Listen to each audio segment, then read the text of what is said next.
don't assume you make too much money. That's one of the biggest mistakes. Some hospitals approve families earning up to 300% or even 400% of the federal poverty level, which means plenty of middle-class families can qualify too.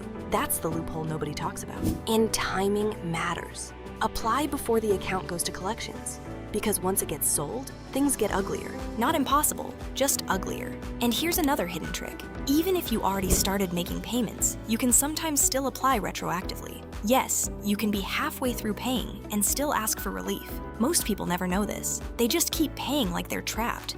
But if Charity Care doesn't erase it completely, there's another weapon. And this one works even after collections start. Settlement. So what if the bill already went to collections? Most people think that's game over. It's not. In fact, this is where the negotiation gets interesting. Because here's the dirty secret. Collection agencies usually buy medical debt for pennies on the dollar. Sometimes, literally, a $10,000 bill might be bought for $500 or less. That changes everything. Because now their goal isn't to collect the full amount. Their goal is profit, any profit. That's your leverage. And this is where most people make another mistake. They ask, how much can I pay per month? Wrong question. Never start there. That locks you into their game. Instead, ask this: what's the lowest settlement amount you can accept if I pay today? That question changes the battlefield, because now you're negotiating the total, not the monthly trap. And yes, start low. Very low. If the debt is $8,000, offer $1,500. Seriously, they'll act offended. That's part of the theater. Like a car salesman dramatically checking with the manager. Relax. It's a script. And here's the loophole. If you can prove hardship, job loss, disability, reduced income, surprise billing, they often become much more flexible, especially with medical debt. But never, ever agree over the phone without one thing: written proof. Always. Get the settlement agreement in writing before sending a single dollar, because if it's not written, it's basically just a bedtime story. And one more move. Ask if they will report the account as paid in full or settled to the credit bureaus. That matters a lot, because reducing the debt is great, but reducing the debt and protecting your credit, that's how you win. And there's one final layer to this system most people don't even know exists: the legal protections. Here's the final layer of protection.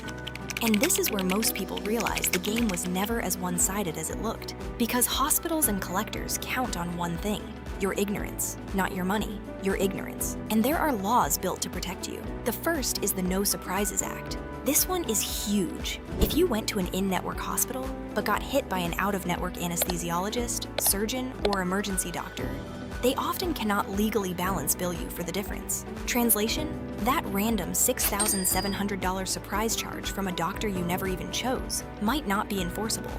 That's a loophole worth thousands. Then there's credit reporting.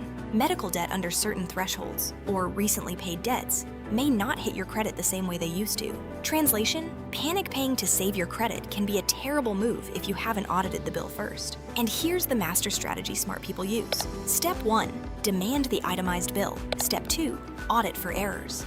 Step 3, ask for charity care. Step 4, ask for self-pay discounts.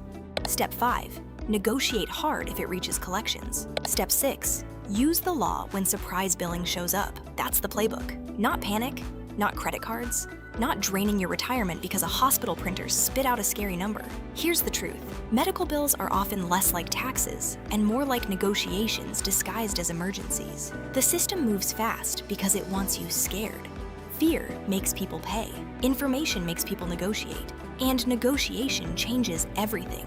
Because the biggest mistake isn't getting a large medical bill. The biggest mistake is believing the first number is the real number. That's how the trap closes. But now you know where the exits are.